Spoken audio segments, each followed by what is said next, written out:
بسم اللہ الرحمن الرحیم نحمدہ ونصلی علی رسولہ الکریم اما بعد۔ اس چھوٹی کتاب کے تعلق سے کل کے درس میں بتلایا گیا تھا کہ کل ہم اس کتاب سے درس دیں گے۔ آپ کے مسابقے اور کمپٹیشن میں یہ کتاب بھی شامل ہے، نماز کا صحیح طریقہ، نماز نبوی، نماز کا صحیح طریقہ۔ اس کتاب میں صفحہ نمبر 4 پر آپ آئیں، ارکان اسلام کے تعلق سے سب سے پہلے بات کی گئی ہے کہ ارکان اسلام کی بنیاد 5 چیزوں پر قائم ہے۔ پہلی بات کلمہ شہادت، اشہد ان لا الہ الا اللہ وحدہ لا شریک لہ واشہد ان محمدا عبدہ ورسولہ۔ نمبر 2 دن اور رات میں 5 وقت کی نماز ادا کرنا۔ نمبر 3 زکوٰۃ دینا۔ نمبر 4 رمضان المبارک کے روزے رکھنا۔ نمبر 5 اگر طاقت ہو تو حج کرنا۔ تو یہ 5 ارکان ہیں۔ اس کے بعد پھر صفحہ نمبر 5 پر دیکھیں کہ نماز کے تعلق سے بات کی گئی ہے کہ اللہ تبارک و تعالیٰ نے ہر مسلمان مرد اور عورت پر دن اور رات میں 5 وقت کی نمازیں فرض کی ہیں، فجر، ظہر، عصر، مغرب اور عشاء۔ نماز کی رکعتوں کی تعداد کے تعلق سے ایک خاکہ بنایا ہوا ہے، اس بیچ میں فرائض اور اسی طرح سے سنن الگ الگ لکھے گئے ہیں، آپ اس کو دیکھ لیں۔ اس کے بعد نیچے نماز عید کے تعلق سے بات کی گئی ہے کہ بعض علماء کے نزدیک فرض عین اور بعض علماء کے نزدیک سنت مؤکدہ ہے۔ وطر سنت مؤکدہ ہے۔ وطر کی رکعت کی تعداد 1 اور 3 ہے۔ اس میں حوالہ بھی دیا ہوا ہے مسلم اور ابو داؤد کا۔ اور مؤکدہ وہ سنتیں ہیں جس پر ہمارے رسول صلی اللہ علیہ وسلم نے ہمیشگی کی ہے اور پڑھنے کی تاکید بھی فرمائی ہے، اسے سنت مؤکدہ کہتے ہیں۔ اور آپ صلی اللہ علیہ وسلم نے جس پر ہمیشگی نہیں برتی ہے اور جس پر بہت زیادہ تاکید نہیں کی ہے اسی کو غیر مؤکدہ بھی کہتے ہیں، غیر مؤکدہ۔ تو وضو کا بیان صفحہ نمبر 6 پر آئے، وضو کا بیان آپ دیکھیں اس میں کہ دل میں سب سے پہلی بات، اس میں 11 باتیں بیان کی گئی ہیں۔ سب سے پہلی بات کہ دل میں وضو کی نیت کرے، بخاری شریف کی، اس میں بخاری شریف کا حوالہ دیا گیا ہے۔ نمبر 2 وضو شروع کرنے سے پہلے بسم اللہ پڑھیں۔ نمبر 3 دونوں ہاتھوں کو گٹوں تک یعنی پہنچوں تک 3 بار دھویا جائے، ابو داؤد میں۔ اور نمبر 4 دائیں ہاتھ میں 1 چلو پانی لے کر کے آدھے سے کلی اور آدھے سے آدھے پانی کو ناک میں چڑھائیں، 3 بار یہ کریں، بخاری شریف کی روایت۔ اور نمبر 5 پہ 3 بار چہرہ دھوئیں اور داڑھی میں خلال کریں، بخاری۔ نمبر 6 دایاں ہاتھ کوہنی سمیت 3 بار دھوئیں، بخاری۔ نمبر 7 بائیں ہاتھ کوہنی سمیت 3 بار دھوئیں، بخاری۔ دونوں ہتھیلیوں کو پانی سے تر کر کے بھگو کر کے پورے سر کا مسح کریں، دونوں ہتھیلیوں کو پیشانی سے گدی تک لے جائیں، دونوں ہتھیلیوں کو پیشانی سے گدی تک لے جائیں اور اسی طرح سے پھر واپس لائیں۔ ایک بار سر کا مسح کیسے کرنا ہے؟ پیشانی سے لے جا کر یہاں اس طرح سے رکھیں پیشانی پر، اس کے بعد اس کو واپس پورا گدی تک لے جائیں، اس کے بعد پھر واپس سے پھر پیشانی پر لائیں۔ اس طرح آپ کو مسح 1 بار کرنا ہے، سر کا مسح ہو گیا۔ اس کے بعد نمبر 9 پر 1 بار دونوں کانوں کا اندر و باہر سے مسح کریں۔ شہادت کی دونوں انگلیوں کو کان میں اندر اور انگوٹھوں سے کان کے باہر مسح کریں۔ اس طرح سے کرنا ہے کہ شہادت کی انگلی ہے، اس کو کانوں میں داخل کرنا ہے، اور یہ انگوٹھا ہے، اس کو کانوں کے اوپر رکھنا ہے۔ تو اس طرح سے اوپر اس کو اور پھر اس کو اس طرح کانوں کے اندر سے اس طرح سے مسح کرنا ہے۔ تو اس طرح سے مسح کریں گے۔ اور اس کے بعد نمبر 10 پر یہ ہے کہ دائیں پیر کو ٹخنوں کے ساتھ 3 بار دھوئیں، بخاری۔ اس کے بعد بائیں پیر کو بھی ٹخنوں کے ساتھ 3 بار دھوئیں۔ اور یہ پورا طریقہ تصویر کے ساتھ میں آپ کو صفحہ نمبر 7 پر بیان کیا گیا ہے، دکھایا گیا ہے، آپ اس میں اس کو دیکھ سکتے ہیں، صفحہ نمبر 7 پر۔ اس کے بعد پھر صفحہ نمبر ہم 8 پر بڑھتے ہیں۔ وضو کے بعد کی دعا پڑھنا، وضو مکمل ہو جائے اس کے بعد وضو کے بعد کی دعا پڑھنا، اشہد ان لا الہ الا اللہ وحدہ لا شریک لہ واشہد ان محمدا عبدہ ورسولہ۔ اس کلمے کے ساتھ یہ دعا بھی پڑھیں، اللہم اجعلنی من التوابین وجعلنی من المتطہرین۔ تو یہ وضو مکمل ہوا اور وضو کے بعد کی دعا ہو گئی۔ اور اب یاد رہے کہ وضو کن باتوں سے ٹوٹ جاتا ہے، کن اعمال سے وضو ٹوٹ جاتا ہے، اس کا تذکرہ ہے۔ سب سے پہلی بات یہ ہے کہ پیشاب پاخانے کے راستے سے کسی بھی چیز کا نکلنا، اس سے وضو ٹوٹ جاتا ہے، بخاری کی روایت۔ نمبر 2 گہری نیند سے سو جانا، یہ اسباب بیان کیے جا رہے ہیں جن سے وضو ٹوٹ جاتا ہے۔ گہری نیند سے سو جانے سے بھی وضو ٹوٹ جاتا ہے، ترمذی کی روایت ہے۔ اس کے بعد پھر اونٹ کا گوشت کھانے سے بھی وضو ٹوٹ جاتا ہے، اس اونٹ کا گوشت کھانے سے بھی وضو ٹوٹ جاتا ہے، مسلم کی روایت ہے۔ نمبر 4 بے ہوشی طاری ہونا، عقل ختم ہو جانا، یہ بھی اسباب میں سے ہے کہ اس سے وضو ٹوٹ جاتا ہے۔ نمبر 5 شرمگاہ کو چھونا، کپڑے کے بغیر ہاتھ لگانے سے بھی وضو ٹوٹ جاتا ہے، ابو داؤد اور ترمذی کی روایت ہے۔ اور یہ نوٹ یہاں پر ایک ذکر ہے کہ بیٹھے بیٹھے اونگھنے سے وضو نہیں ٹوٹتا ہے۔ اب موزوں پر مسح کے تعلق سے بات ہو رہی ہے کہ اگر وضو کرنے کے بعد موزے پہنے ہوں، پہلے وضو کر لیا جائے اس کے بعد اگر موزے پہنے جائیں، تو اگر ایسے پہنا ہوا ہو موزے کو تو دوبارہ وضو کرتے وقت پیروں کو دھونے کے بجائے موزوں پر مسح کر سکتے ہیں، اس کو نکال کر کے دھونا یہ ضروری نہیں ہے، بشرطے بس ایک شرط ہے کہ وضو بنانے کے بعد موزے پہنے گئے ہوں۔ وضو کے وقت موزوں پر مسح کرنے کی رخصت ہے، شرط یہی ہے کہ موزے وضو کرنے کے بعد پہنے گئے ہوں، بخاری کی روایت ہے۔ موزوں پر مسح کیسے کرنا ہے؟ نمبر 2 پر آپ دیکھیں کہ ہاتھ کو پانی سے بھگو کر کے موزوں کے اوپری حصے پر مسح کیا جائے۔ موزوں کے اوپری، یہ مان لیجئے آپ کا پیر ہے تو اس پر مسح کرنا ہے، ایسے نیچے تلوے پر مسح نہیں کرنا ہے، پیروں کے اوپری حصے پر اس طرح سے مسح کرنا ہے۔ نمبر 3 پر یہ ہے مقیم آدمی 24 گھنٹے تک، ایک دن اور ایک رات اس پر مسح کر سکتا ہے، اس کے لیے رخصت ہے۔ مسافر آدمی 3 دن اور 3 رات تک مسح کر سکتا ہے، مسلم کی یہ روایت ہے۔ صفحہ نمبر 10 پر آئیں، غسل کا بیان یہ ہے کہ جسم پر پانی بہانے کو غسل کہتے ہیں۔ پہلی بات یہ ہے کہ پہلے دل میں غسل کی نیت کی جائے، بخاری کی روایت۔ پھر نمبر 2 پر یہ ہے بسم اللہ الرحمن الرحیم، بسم اللہ کہا جائے، کہہ کر دونوں ہاتھوں کو گھٹنوں تک 3 مرتبہ دھوئیں، بخاری کی روایت۔ نمبر 3 اگر جسم بدن پر کہیں پر گندگی لگی ہو تو اسے دھوئیں، ہاتھ دھونے کے بعد پھر جہاں کہیں بھی گندگی لگی ہو اسے دھوئیں، بخاری کی روایت۔ نمبر 4 پر پھر بائیں ہاتھ کو مٹی یا صابن سے اچھی طرح سے دھوئیں، یہ بھی بخاری کی روایت ہے۔ نمبر 5 وضو کریں جس طرح سے نماز کے لیے وضو کیا جاتا ہے، لیکن دونوں پیر ابھی نہ دھوئیں، غسل سے پہلے غسل ابھی نہ دھوئیں، بخاری کی بھی روایت۔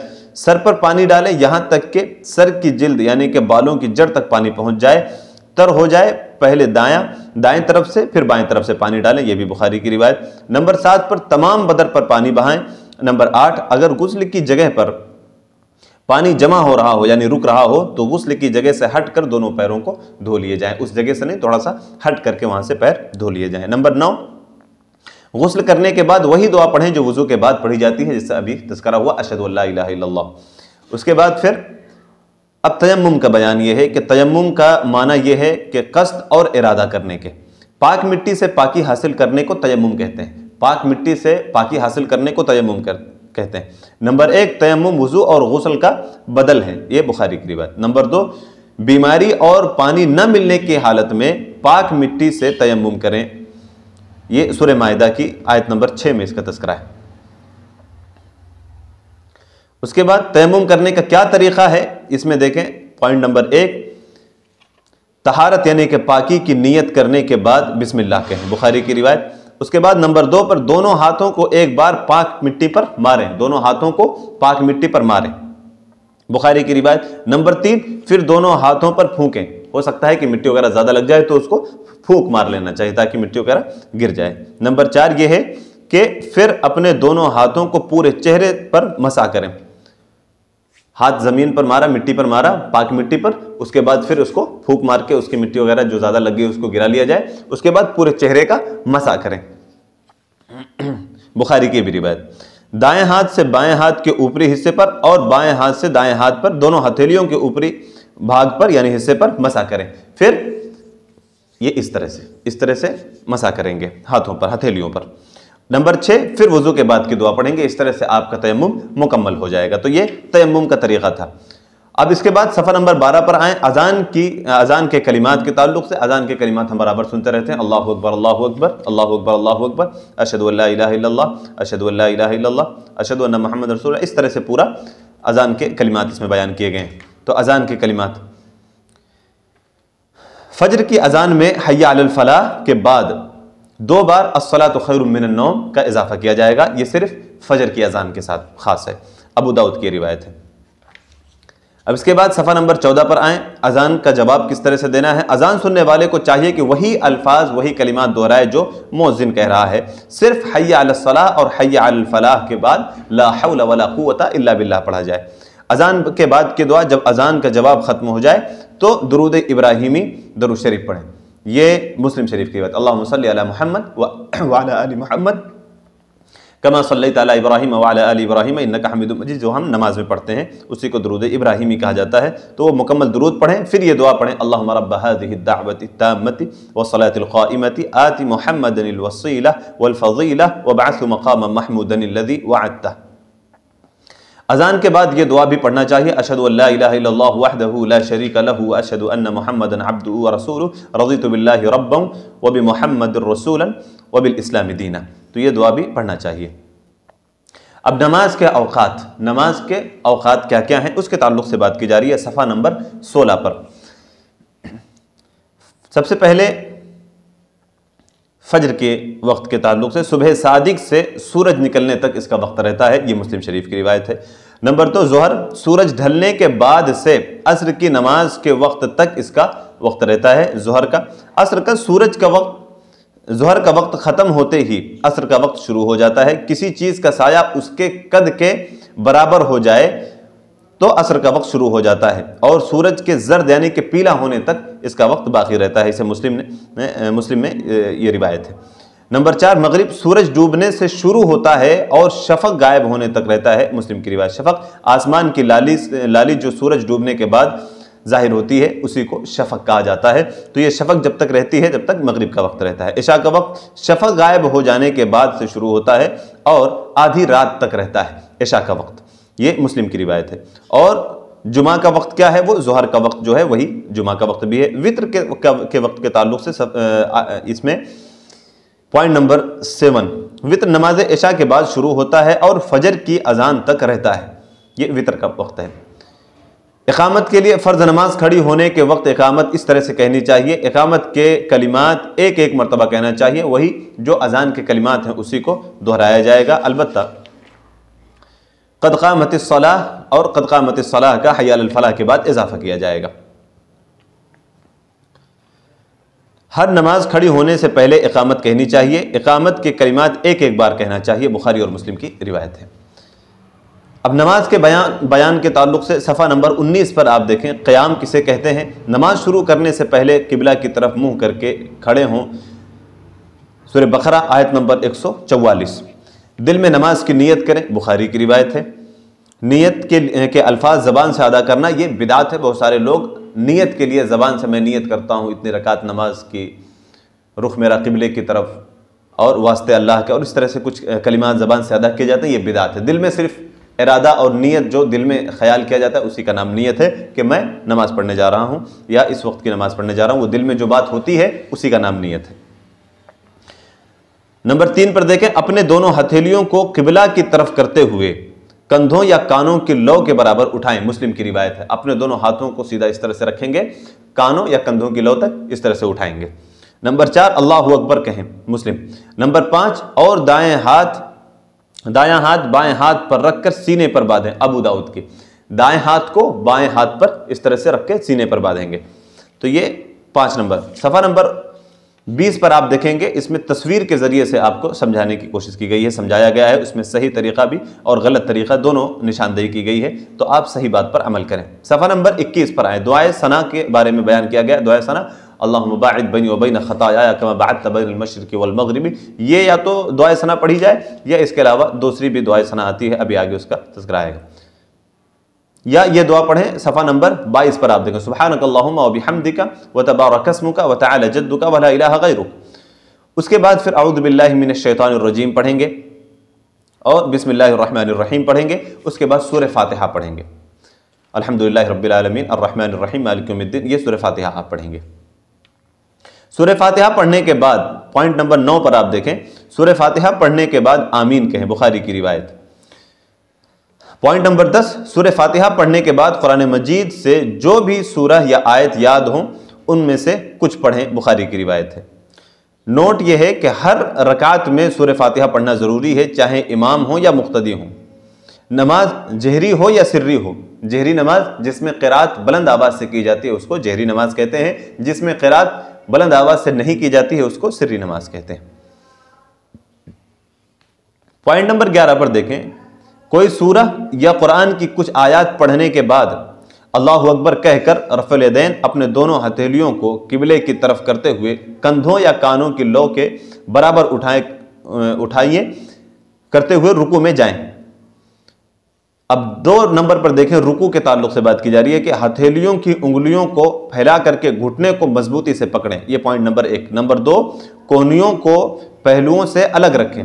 یہ کوہنی ہے، کوہنیوں کو اپنے پہلو پہ اس طرح چپکا کے نہ رکھیں بلکہ اس کو کھلا ہوا رکھیں۔ نمبر 3، پیٹھ بالکل سیدھی رکھیں اور سر کو پیٹھ کے برابر رکھیں۔ پیٹھ اور سر کا ایک دم سے لیول اس طرح سے برابر ہو، ایسا نہ ہو کہ پیٹھ اٹھی ہوئی ہو یا ایسا بھی نہ ہو کہ ایسے جھکی ہوئی ہو یا آپ کی گردن جھکی ہوئی ہو۔ نمبر 4، دونوں ہاتھوں کو سیدھا رکھیں، دونوں ہاتھوں کو سیدھا رکھنا ہے، ایک دم سے ایسے بھی نہیں کر لینا چاہیے۔ نمبر 5، رکوع کی تسبیحات سبحان ربی العظیم یا اس کے علاوہ سبحانک اللہم ربنا وبحمدک اللہم اغفر لی، جو دعا آسان ہو اس کو پڑھنا چاہیے۔ اب اس میں صفحہ نمبر 26 پر آپ دیکھیں گے تو آپ کو اس میں رکوع کرنے کا طریقہ بیان کیا گیا ہے کہ آپ کی پیٹھ اٹھی ہوئی بھی نہ ہو اور جھکی ہوئی بھی نہ ہو بلکہ بالکل برابر ہو، اس طرح سے۔ صفحہ نمبر 27 پر پوائنٹ نمبر 6 دیکھیں، پھر رفع الیدین کرتے ہوئے اور یہ دعا پڑھتے ہوئے رکوع سے سر اٹھائیں یا کہیں اور یہ کہیں سمع اللہ لمن حمدہ۔ نمبر 3، قومہ، پھر سیدھے کھڑے ہو جائیں اور یہ دعا پڑھیں اللہم ربنا ولک الحمد یا یہ دعا پڑھیں ربنا ولک الحمد حمدا کثیرا طیبا مبارکا فیہ۔ صفحہ نمبر 28 پر دیکھیں، سجدے کے بارے میں بات کی گئی ہے 4 نمبر پر۔ پوائنٹ نمبر 1 کہ ہاتھ کو زمین پر پہلے رکھتے ہوئے سجدہ کریں، ابن خزیمہ ابو داؤد کی روایت ہے۔ نمبر 2، پوائنٹ نمبر 2، سجدہ 7 انگوں پر کریں، بخاری کی روایت ہے۔ نمبر 1، پیشانی و ناک، اور 2، 3 دونوں ہتھیلیاں، 4، 5 دونوں گھٹنے، 6، 7 دونوں قدم دونوں پیر کے پنجے کو زمین پر ٹکائیں۔ پوائنٹ نمبر 3، دونوں ہتھیلیوں کو کھول کر اور انگلیوں کو ملا کر کے قبلہ کی طرف رکھیں، ابو داؤد اور حاکم کی روایت۔ نمبر 4، دونوں ہتھیلیاں کندھوں یا کانوں کے برابر زمین پر رکھیں۔ نمبر 5، پیٹھ کو بالکل سیدھا رکھیں، پیٹھ میں ٹیڑھا پن نہ ہو، ابو داؤد کی روایت۔ نمبر 6، قدموں یعنی دونوں پیروں کے پنجوں کو کھڑا رکھیں، مسلم کی روایت۔ نمبر 7، دونوں ایڑیوں کو آپس میں ملا کر کے رکھیں، ابن خزیمہ کی روایت۔ نمبر 8، پیر کی انگلیوں کو موڑ کر قبلہ کی طرف رکھیں۔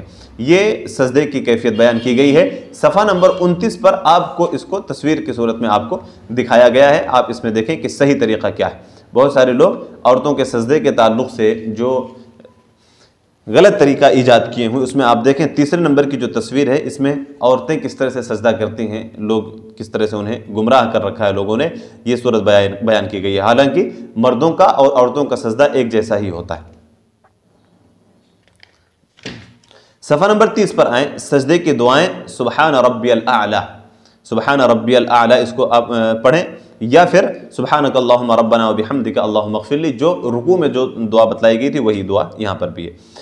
نوٹ یہاں ہے کہ مرد اور عورت کے سجدے میں کوئی فرق نہیں ہے، اور نہ ہی کسی صحیح حدیث سے عورت کے سجدے کی الگ کیفیت ثابت کی گئی ہے، بیان کی گئی، یعنی جس طرح سے مرد کا سجدہ ہوگا ویسا ہی عورتوں کا بھی سجدہ ہوگا، اس کے لیے الگ سے کوئی طریقہ نہیں ہے۔ اب 5 نمبر پر دیکھیں، صفحہ نمبر 30 پہ 5 پہ جلسہ، کہ بائیں قدم یعنی پیر کو بچھا کر کے اس پر بیٹھیں، بخاری اور مسلم۔ دونوں ہتھیلیوں کو گھٹنوں یا رانوں پر رکھیں، بخاری اور مسلم۔ پوائنٹ نمبر 2، دائیں پیر کو اس طرح سے کھڑا کریں کہ انگلیاں قبلے کی طرف ہوں، بخاری اور نسائی کے اندر روایت موجود ہے۔ جلسے کی دعا کیا ہے؟ رب اغفر لی، رب اغفر لی، اور اس کے علاوہ دوسری بھی اور دعائیں ہیں، اللہم اغفر لی وارحمنی واہدنی وعافنی وارزقنی، لیکن آپ کی کتاب میں یہ دعا ذکر نہیں کی گئی ہے۔ تو اس کتاب میں جو دعا ہے وہ رب اغفر لی، رب اغفر لی۔ اس کے بعد پھر پوائنٹ نمبر 5 پہ آپ آئیں کہ اللہ اکبر کہہ کر دوسرے سجدے کے لیے جائیں، بخاری کی روایت۔ نمبر 6، دوسرا سجدہ پہلے سجدے کی ہی طرح کریں۔ نمبر 7، اللہ اکبر کہہ کر سجدے سے سر اٹھائیں اور بیٹھ جائیں۔ نمبر 6، جلسہ استراحت، جلسہ استراحت کسے کہتے ہیں؟ آرام سے بیٹھیں جس طرح سے پہلے جلسے کے بعد بیٹھے تھے، بخاری کی روایت۔ اور دوسری رکعت کے لیے ہاتھوں کو زمین پر ٹیکتے ہوئے کھڑے ہو جائیں، دوسری رکعت بھی پہلی رکعت ہی کی طرح پڑھیں، یہ بخاری اور مسلم کی روایت ہے۔ جلسہ استراحت جب دوسری رکعت کے لیے کھڑے ہو رہے ہوں یا اسی طرح سے چوتھی رکعت کے لیے کھڑے ہو رہے ہوں تو سجدے سے سر اٹھانے کے بعد آپ بیٹھ جائیں مکمل طور پر، اس کے بعد پھر کھڑے ہوں، تو یہ جو توقف ہوا تھوڑا سا بیٹھ کر کے پھر کھڑے ہوئے، اسی کا نام جلسہ استراحت ہے۔ صفحہ نمبر 32 پہلا قاعدہ یعنی کہ تشہد، پوائنٹ نمبر 1، پہلے قاعدہ میں اس طرح بیٹھیں جس طرح سے جلسے میں بیٹھے تھے، بخاری اور مسلم۔ پوائنٹ نمبر 2، دائیں ہاتھ کے انگوٹھے کو بیچ کے انگلی پر اس طرح رکھیں کہ انگوٹھا شہادت کی انگلی کی جڑ کے بالکل قریب ہو۔ انگوٹھے کو بیچ کے انگلی کے ایسا رکھیں کہ بالکل شہادت کی انگلی کے جڑ کے قریب ہو، ایسے انگوٹھے کو آپ کو ایسے رکھنا ہے بیچ کی انگلی کی اس طرح سے، اس پہ بیچ کی انگلی پر کہ یہ شہادت کی انگلی کے جڑ کے بالکل قریب ہو، ایسے۔ یا بیچ کی انگلی کے ساتھ انگوٹھے سے ہلکا بنائیں، یا بیچ کی انگلی کے ساتھ ایسے، بیچ کی انگلی کے ساتھ آپ کو ہلکا بنانا ہے۔ یہ سمجھانے کے لیے میں بتا رہا ہوں، یہ دیکھیں ایسے، اس طرح سے آپ ہلکا بنائیں۔ نمبر 4، پوائنٹ نمبر 4، شہادت کی انگلی کو بلند کر کے اسے حرکت دیں۔ جب آپ اس طرح سے کریں گے یا اس طرح سے کریں گے تو اس کو پھر شہادت کی انگلی کو بلند کریں گے اور اس کو اس طرح سے حرکت دیتے رہیں گے۔ تشہد کی دعا التحیات للہ والصلوات یعنی کہ تحیات پڑھنا ہے۔ اس کے بعد پھر پوائنٹ نمبر 8 پر آ جائیں، اس میں درود شریف کے بارے میں بتلایا گیا ہے کہ پہلی رکعت کے بعد رفع الیدین کرتے ہوئے تیسری رکعت کے لیے کھڑے ہوں، درود شریف پڑھنے کے بعد۔ صفحہ نمبر 34 میں اس کی تصویر بیان کی گئی ہے کہ کس طرح سے آپ کو بیٹھنا ہے۔ تحیات کے بعد درود پڑھنا ہے، اس کے بعد پھر کس طرح سے بیٹھنا ہے وہ سارا کچھ بیان کیا گیا ہے صفحہ نمبر 34 پر۔ صفحہ نمبر 35 پر دیکھیں آپ، اس میں 9 نمبر میں آخری رکعت کس طرح سے پوری کرنی ہے۔ پوائنٹ نمبر 1 کہ آخری قعدہ میں بیٹھنے کا طریقہ پہلے قعدہ یعنی کہ جلسہ اور جلسہ استراحت سے الگ ہے۔ کس طرح سے بیٹھیں گے، جس میں سلام پھیرنا ہے اس میں کس طرح سے بیٹھیں گے اس کے تعلق سے بات کی جا رہی ہے۔ پوائنٹ نمبر 2، بایاں کولہا زمین پر رکھ کر بیٹھیں، بائیں کولہے کو زمین پر ٹکا دینا ہے، اس پر بیٹھنا ہے۔ نمبر 3، بایاں پیر دائیں طرف نکال کر کے بچھائے رکھیں، دائیں پیر کو کھڑا رکھیں، داہنے پیر کو کھڑا رکھنا ہے اور بائیں پیر کو داہنی طرف سے نکالنا ہے۔ انگلیوں کا رخ جو ہے وہ قبلہ کی طرف ہو۔ پوائنٹ نمبر 5، ہتھیلیوں کو اس طرح رکھیں جس طرح پہلے قعدہ میں رکھا تھا، بالکل اسی طرح سے جو ابھی طریقہ سمجھایا گیا تھا، اس طرح سے یا اس طرح سے آپ کو رکھنا ہے۔ نمبر 6، شہادت کی انگلی سے اشارہ بھی کریں، بخاری کی روایت۔ کس طرح سے بیٹھنا ہے آپ کو، صفحہ نمبر 36 میں آپ کو آخری قعدہ میں کس طرح سے بیٹھنا ہے تشہد میں وہ پورا بتایا گیا ہے، تصویر کے ذریعے سے آپ کو سمجھانے کی کوشش کی گئی۔ صفحہ نمبر 37 پر آخری قعدہ کی دعائیں بیان کی گئی ہیں۔ اللہم صلی، التحیات پڑھیں پہلے، اس کے بعد درود شریف پڑھیں، اللہم صلی علی محمد وعلی آل محمد، یہ پورا درود شریف پڑھیں۔ اس کے بعد پھر اللہم انی اعوذ بک من عذاب القبر، اس میں صفحہ نمبر 38 پر پوائنٹ نمبر 3 میں اللہم انی اعوذ بک من عذاب القبر واعوذ بک من فتنة المسیح الدجال واعوذ بک من فتنة المحیا والممات اللہم انی اعوذ بک من المأسم والمغرم۔ پوائنٹ نمبر 4، اللہم انی ظلمت نفسی ظلما کثیرا ولا یغفر الذنوب الا انت فاغفر لی مغفرۃ من عندک وارحمنی انک انت الغفور الرحیم، یہ پڑھیں۔ اس کے بعد پھر پوائنٹ نمبر 5 پہ یہ ہے کہ آپ السلام علیکم ورحمۃ اللہ کہہ کے نماز مکمل کر دیں، مسلم کی روایت۔ اب نماز یہاں پر آپ کی مکمل ہو گئی۔ نماز کے بعد جو ہے فرض نمازوں کے بعد پڑھے جانے والے اذکار جو ہیں، دعائیں ہیں، اس کا تذکرہ ہے صفحہ نمبر 40 پر۔ سب سے پہلا جو پوائنٹ ہے یہ کہ سلام پھیرتے ہی ایک مرتبہ اللہ اکبر آپ کہیں گے، بخاری اور مسلم کی روایت۔ پوائنٹ نمبر 2، پھر 3 مرتبہ استغفر اللہ پڑھیں گے۔ اس کے بعد اللہم انت السلام ومنک السلام۔ پوائنٹ نمبر 3، اللہم انت السلام ومنک السلام تبارکت یا ذا الجلال والاکرام رب اعنی علی ذکرک وشکرک وحسن عبادتک۔ پوائنٹ نمبر 5، لا الہ الا اللہ وحدہ لا شریک لہ لہ الملک ولہ الحمد وهو علی کل شیء قدیر اللہم لا مانع لما اعطیت ولا معطی لما منعت ولا ينفع ذا الجد منک الجد۔ اس کے بعد جب آپ اس دعا سے فارغ ہو جائیں اس کے بعد پھر آپ تسبیحات پڑھیں، سبحان اللہ، الحمدللہ، اللہ اکبر 33 مرتبہ، 33 بار آپ اس کو پڑھیں، اور ایک مرتبہ لا الہ الا اللہ وحدہ لا شریک لہ لہ الملک ولہ الحمد وهو علی کل شیء قدیر پڑھیں۔ صفحہ نمبر 42 پر آئیں کہ نماز کے بعد کے اذکار میں پھر آیت الکرسی ہے، آیت الکرسی پڑھیں، اللہ لا الہ الا هو الحی القیوم لا تاخذہ سنۃ ولا نوم، یہ پوری آیت الکرسی پڑھیں۔ اس کے بعد دعائے قنوت کا تذکرہ ہے صفحہ نمبر 43 پر. دعائے قنوت اللہم اہدنی فیمن ہدیت وعافنی فیمن عافیت وتولنی فیمن تولیت وبارک لی فیما اعطیت وقنی شر ما قضیت. یہ پوری دعا آپ پڑھیں. دعائے قنوت میں جب آپ وطر پڑھ رہے ہوں تب یہ دعائے قنوت پڑھی جائے. اس کے بعد صفحہ نمبر 45 پر آپ آئیں جمعہ کی نماز کے تعلق سے کہ جمعہ کی نماز پر بحث کی گئی ہے کہ ہر بالغ اور عقل مند مرد مسلمان پر جمعہ کی نماز جماعت کے ساتھ فرض ہے. پوائنٹ نمبر 2، جمعہ کے دن نہانا، پاک اور صاف اچھے کپڑے پہننا اور خوشبو لگانا اور پھر مسجد جانا. یہ بخاری کی روایت ہے. جمعہ کا غسل ہر بالغ پر واجب اور ضروری ہے. پوائنٹ نمبر 3، جمعہ کے دن خطبہ شروع ہونے سے پہلے مسجد پہنچنے کا زیادہ ثواب ہے. بخاری اور مسلم. پوائنٹ نمبر 4، مسجد میں آنے کے بعد 2 رکعت تحیۃ المسجد پڑھیں بنا اور اس کے پڑھے بنا نہ بیٹھیں چاہے خطبہ شروع ہو جائے تب بھی. مسلم کی یہ روایت. پوائنٹ نمبر 5، خطبہ شروع ہونے کے بعد کرنا یا خطبہ شروع ہونے کے بعد بات کرنا یا اشارہ کرنا یہ ممنوع ہے. بخاری اور مسلم. پوائنٹ نمبر 6، لوگوں کی گردن پھلانگ کر کے آگے جانے کی کوشش نہ کی جائے. پوائنٹ نمبر 7، اگر کسی شرعی عذر کی وجہ سے جمعہ کی نماز چھوٹ جائے تو ظہر کی نماز پڑھی جائے گی. پوائنٹ نمبر 8، جمعہ کے دن سورۃ الکہف پڑھنے کی فضیلت ہے. ابو داؤد کی روایت. پوائنٹ نمبر 9، جمعہ کے دن رسول اللہ صلی اللہ علیہ وسلم پر زیادہ سے زیادہ درود پڑھنا چاہیے. ابو داؤد کی بھی روایت. پوائنٹ نمبر 10، درود کے الفاظ درود ابراہیمی کہیں تو نماز میں پڑھتے ہیں اور سب سے مختصر درود یہ ہے صلی اللہ علیہ وسلم. جو آپ صلی اللہ علیہ وسلم کے اوپر جمعہ کے دن درود شریف پڑھنے کی فضیلت ہے تو درود ابراہیمی ہو یا سب سے چھوٹا درود جو ہے وہ صلی اللہ علیہ وسلم ہے. صفحہ نمبر 46، عید الفطر اور عید الاضحیٰ کی نماز کا تذکرہ ہے. پوائنٹ نمبر 1، عید الفطر کی نماز سے پہلے صدقہ فطر ادا کریں. پوائنٹ نمبر 2، عیدین کی نماز عید اور بقرعید کی نماز کھلے میدان میں پڑھیں. بخاری کی روایت. پوائنٹ نمبر 3، عیدین کی نماز سے پہلے کوئی سنت اور نفل نماز نہ پڑھیں. بخاری کی روایت. پوائنٹ نمبر 4، عید کی نماز 2 رکعت اور 12 تکبیر زوائد کے ساتھ پڑھی جاتی ہے. نمبر 5، پہلی میں تکبیر تحریمہ کے بعد 7 تکبیر زائد ہیں.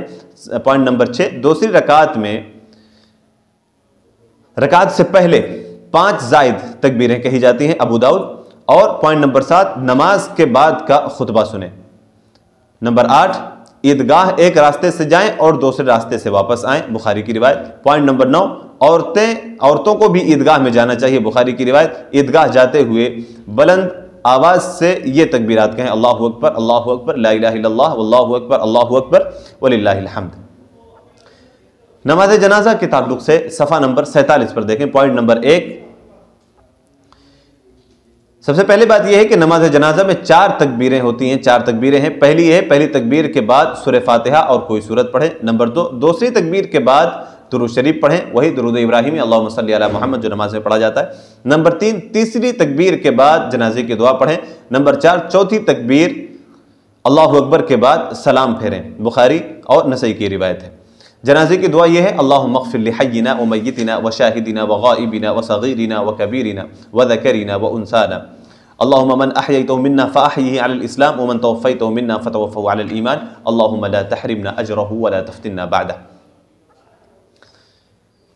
صفحہ نمبر 48، سجدہ سہو کے تعلق سے کہ سجدہ سہو کیسے کیا جائے اور کن حالتوں میں اور کن صورتوں میں کیا جاتا ہے اس کے تعلق سے. پوائنٹ نمبر 1، سہو کے معنی بھول چوک کو کہتے ہیں. سہو بھول اور چوک کو کہتے ہیں. نمبر 2، سہو کے 2 سجدے ہوتے ہیں. نمبر 3، سجدہ سہو 3 صورتوں میں کیا جاتا ہے. پہلا، رکعت کے کم یا زیادہ ہونے پر کمی کو پورا کرنے کے لیے. بخاری اور مسلم. نمبر 2، پہلا یہ کہ نمبر 2 قاعدہ یعنی کہ تشہد یا کسی واجب کو بھولنے کی وجہ سے کیا جاتا ہے. احمد ابو داؤد کی روایت ہے. نمبر 3، شک ہونے پر یقین پر بھروسہ کرنے کے بعد. بخاری اور مسلم.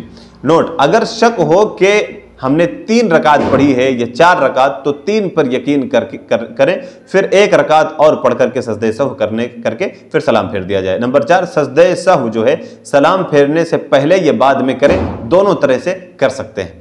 نمبر 5، سلام پھیرنے کے بعد اگر سجدہ سہو کیا جاتا ہے تو سجدے سہو کرنے کے بعد دوسری بار پھر سلام پھیریں گے، بخاری اور مسلم کی روایت۔ پوائنٹ نمبر 6، سجدے سہو کی وہی دعا ہے جو سجدے میں پڑھی جاتی ہے، سبحان ربی الاعلی، یا اسی طرح سے سبحانک اللہم ربنا وبحمدک اللہم اغفر لی جو ابھی بیان کی گئی۔ پوائنٹ نمبر 7، رکعت کے بھولنے پر سجدے سہو، قرات کے بھولنے پر اگر پڑھتے ہوئے کلام پاک پڑھتے ہوئے اگر بھول جائیں، قرات کرتے ہوئے اگر بھول چوک ہو جائے تو اس میں سجدے سہو نہیں ہے۔ نمبر 8، امام کے بھولنے پر سجدے سہو ہے، مقتدی یعنی کہ پیچھے نماز پڑھنے والے کے بھولنے پر سجدے سہو نہیں ہے۔ یہ اس طرح سے آج کا درس مکمل ہوا، اور اسی کے ساتھ یہ کتاب جو ہے یہ مکمل ہوتی ہے، اور اسی طرح سے آج کا یہ درس مکمل ہوا، اور مکمل طور پر جتنے دروس تھے دونوں کتابوں کے، تینوں کتابوں کے دروس مکمل ہوتے ہیں، اور اب اسائنمنٹ کے تعلق سے آپ کو سوالات انشاءاللہ جلد ہی بھیج دیے جائیں گے، اور انشاءاللہ امتحانات کے تاریخ کا بھی بہت جلد ہی اعلان کیا جائے گا۔ اللہ تبارک و تعالیٰ سے دعا ہے کہ اللہ تبارک و تعالیٰ ہمارے علم میں ذاتی عطا فرمائے اور ہمیں ان علوم پر عمل کرنے کی توفیق عنایت فرمائے۔ آمین۔ وآخر دعوانا الحمدللہ رب العالمین، والسلام علیکم ورحمۃ اللہ وبرکاتہ۔